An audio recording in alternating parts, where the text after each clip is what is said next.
nandito kami ngayon sa harap namin ng lupa namin. Dito kami muna, evacuate muna kami. Kasi ang lakas ng hangin. Dito na yung bagyo. Yung dito po, dito kami ngayon.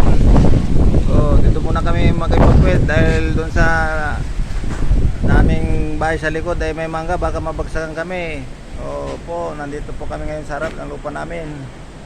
Lord, sana tumigil na po ang bagyo. Iwas nyo na po dito sa amin. Mawala na po.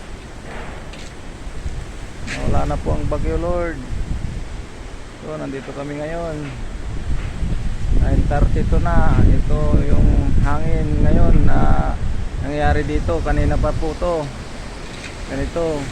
So, mahangin po. Yan, oh. So, pinali ko na po tong giro ko para hindi bumigay yung sasakyan na Brian. Oh, yan po. Oh. Oh. So, ganito ang sitwasyon po dito. Sobrang hangin. Yan. Ayan, oh po. Oh.